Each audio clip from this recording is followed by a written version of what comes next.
Les droits de l'homme s'est réunie pour examiner son cas. Il s'agit de 7 juges, dont une française. Elle a donc accepté d'examiner la recevabilité de cette requête en urgence. Alors attention, il ne s'agit pas d'une décision sur le fond pour l'instant et il ne s'agit pas théoriquement d'une décision non plus sur le caractère recevable, mais simplement sur le calendrier. Mais vous nous direz, messieurs, ce que vous en pensez.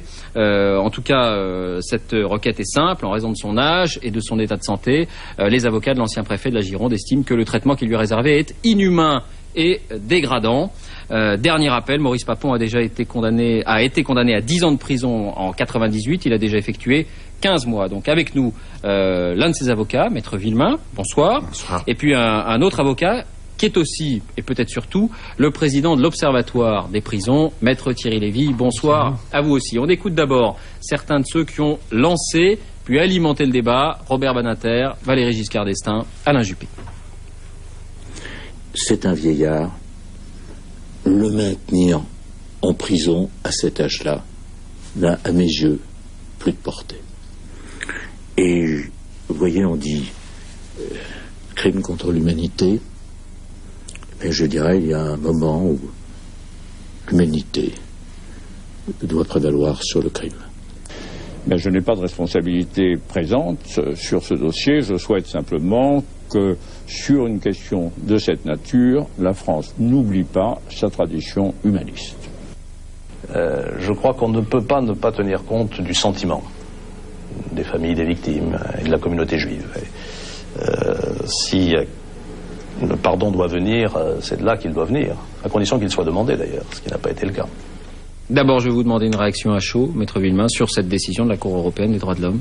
Alors cette décision de la Cour européenne des droits de l'homme n'est pas une décision sur le fond, évidemment. La décision sur le fond sera la condamnation de la France pour violation de l'article 3. Ou la non-condamnation. Il s'agit d'une recevabilité de notre requête admise par la Cour, puisque l'examen prioritaire a été ordonné par la Cour de Strasbourg, qui a donné un délai de 4 semaines au gouvernement français pour répondre à un certain nombre de questions, une liste de questions sur la détention de Maurice Papon. Des questions qui ont à voir avec ce que nous dénonçons dans notre requête. Simplement, vous pensez que le fait d'examiner cette requête en urgence signifie, aux yeux des juges, qu'elle est recevable ? Je crois que ce débat sur la recevabilité ou l'irrecevabilité est un faux débat.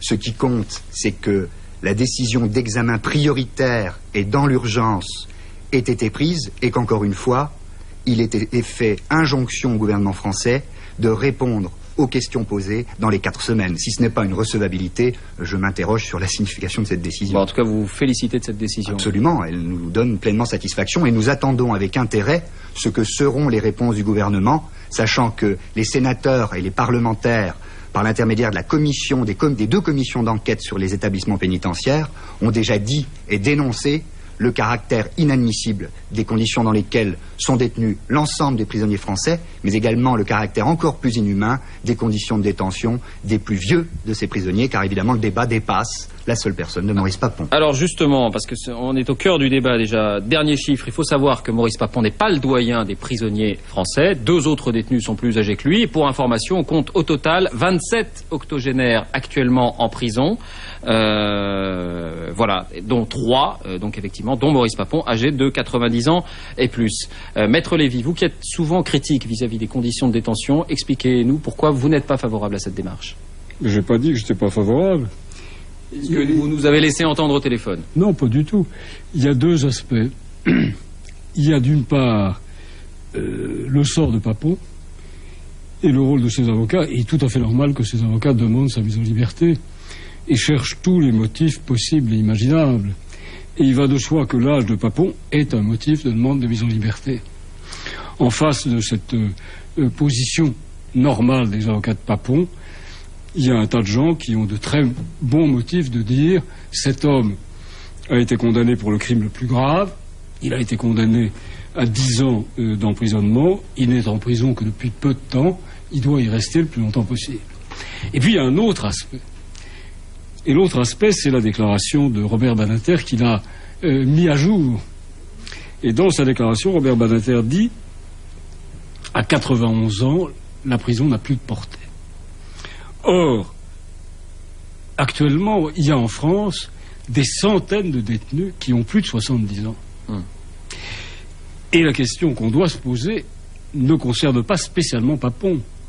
Elle concerne tous ces gens-là. Est-ce que la prison, qui, à mon sens, a rarement beaucoup de portée, en conserve quand on a affaire à un vieillard? Le cas de Papon ne m'intéresse pas spécialement. En revanche, la question des vieillards en prison est très importante. Figurez-vous qu'il y a un tas de gens dont on sait, ce qui n'est pas le cas de Papon, qu'ils vont mourir dans 15 jours, dans 1 mois, dans 3 mois, en prison. Ils demandent à sortir de prison. Pourquoi? Pour mourir libre. On sait très bien qu'ils ne présentent aucun danger, aucun risque, et on se moque éperdument de leur situation. Alors, Maître Lévy, ça signifie là que ponctuellement, vous pensez que cette requête peut ouvrir la brèche, si j'ose dire, et que vous y seriez favorable, parce que derrière viendrait automatiquement un débat sur la détention des personnes âgées? Non, malheureusement, je ne suis pas si optimiste. Quand Papon a obtenu sa mise en liberté devant la cour d'assises, avant le procès, c'était une excellente décision, et c'est resté une décision exceptionnelle. Si aujourd'hui Papon obtenait sa mise en liberté, malheureusement, je crains que ça ne reste une décision exceptionnelle. Et je regrette beaucoup que Robert Badinter n'ait pas pris soin d'étendre son commentaire à tous les détenus âgés. La question de l'âge et de la prison est une question très importante. Il y a des mineurs en prison, il y a des vieillards en prison. L'Espagne a supprimé la prison pour les mineurs. Il est temps de supprimer la prison en France pour les vieillards. Maître Villemin, il y a quelque chose qu'on entend souvent, Alain Juppé, d'une certaine manière, le rappeler, même s'il ne le disait pas explicitement. Est-ce que si Maurice Papon avait exprimé un remords, cette requête ne serait pas plus facilement acceptée par l'opinion française ou acceptée tout court? Alors ça, c'est une question qui m'est perpétuellement posée. Est-ce qu'on est seulement dans le droit ou est-ce que le sentiment des victimes ne compte pas aussi? Ceci appartient à la conscience et à la décision propre de Maurice Papon. Mais on ne peut pas non plus s'inscrire dans une sorte de chantage qui serait « si vous exprimez des regrets, alors on vous libérera ». On rentre dans une logique un petit peu incroyable, un peu ridicule. Ce que je voudrais simplement ajouter par rapport à ce qu'a dit tout à l'heure mon confrère... Ce serait une logique ridicule, Thierry Lévy, ou ça compte quand même? Je suis d'accord avec Villemin. C'est pas le débat. Non. C'est pas le débat. Nous ne cherchons pas actuellement, que l'on comprenne bien les choses, à refaire le procès. Le procès a eu lieu. Nous nous plaçons dans une perspective qui est une perspective a posteriori, après la condamnation. C'est une question d'exécution de la peine. Et nous disons effectivement que pour un certain nombre de personnes très très âgées, la prison n'a plus de signification, et je dirais même plus, la prison aggrave chaque jour et précipite les conséquences de la grande vieillesse. Ce qu'on peut dire tout de même en ce qui concerne Papon, c'est qu'il a tout fait pour retarder son procès. S'il avait voulu être jugé plus tous les moyens de procédure ont été utilisés, c'est vrai. Ça c'est faux, parce que, et je ne veux pas rentrer dans ce débat parce qu'on nous donne le sentiment de refaire le procès, et je ne veux pas refaire le procès. Mais je pourrais donner toute une série d'exemples qui montrent qu'un certain nombre de parties civiles ont retardé la procédure en déposant des plaintes successives qui sont venues allongées, parce qu'en fait on attendait Bousquet, on voulait juger Bousquet. Quand Bousquet a été assassiné, on s'est reporté. Non, oui, quand je dis on, je parle de ceux qui voulaient le procès, je ne parle pas de ceux qui ne le souhaitaient pas. Mais je reviens sur ce qui a été dit tout à l'heure, lorsque mon confrère Thierry Lévy disait qu'un certain nombre de prisonniers très âgés étaient sur le point de mourir, tandis que Papon n'était pas en danger de mort. Mais moi je dis le contraire. J'ai sous les yeux un pré-rapport d'expertise médicale que nous nous sommes procurés par des voies détournées. C'est un pré-rapport d'expertise médicale qui a été élaboré dans le cadre de l'une de nos dernières demandes de grâce et qui concluait la chose suivante. Ce sont les docteurs Labbé et professeur De Rennes qui disent ceci. Dès maintenant, il existe un danger engageant le pronostic vital pour le patient à demeurer en détention dans sa cellule. À la suite de ce pré-rapport d'expertise qu'encore une fois nous avons eu par des voies détournées, il y a eu un rapport d'expertise définitif que nous n'avons jamais pu nous procurer en écrivant avec Jean-Marc Varro à plusieurs reprises, 4 fois en lettres recommandées auprès de la chancellerie. Jamais nous n'avons pu obtenir le rapport définitif. Mais voilà ce que disait le rapport intermédiaire. Maître Lévy, moi j'ai 2 questions très précises à vous poser pour terminer. Est-ce que vous pensez d'abord, dans le cas Papon, et je m'adresse plus à la limite aux citoyens qu'à l'avocat, est-ce que finalement la condamnation vaut plus que l'exécution, ou est-ce que l'exécution est importante aussi? Dans le cas de Papon, la condamnation vaut beaucoup. Elle a une très grande valeur, elle a une valeur de symbole. Mais la question de la condamnation ne peut pas être appréciée en dehors du contexte dans lequel on exécute les condamnations en France. Et on ne peut pas admettre qu'on traite de manière plus favorable Papon qu'un autre détenu du même âge. Deuxième chose, si la Cour européenne des droits de l'homme condamne la France, est-ce que cette décision a une valeur contraignante? La France sera obligée de libérer Maurice Papon? Non. Mais je pense que la Cour ne condamnera pas la France. Mais de toute façon, ça n'oblige pas la France à libérer Papon.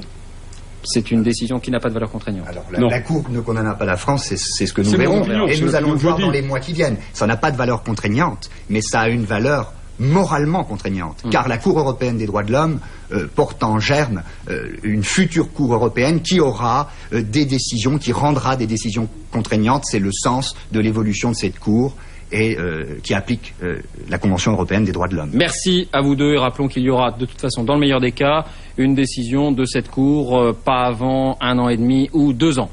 Israël maintenant, dernier sondage à 2 semaines d'élection capitale pour le Proche-Orient, 16 à 20 points d'avance pour le Likoud d'Ariel Sharon face au travailliste Ehud Barak, c'est pas grave, passer devant la caméra, ça fait partie du direct.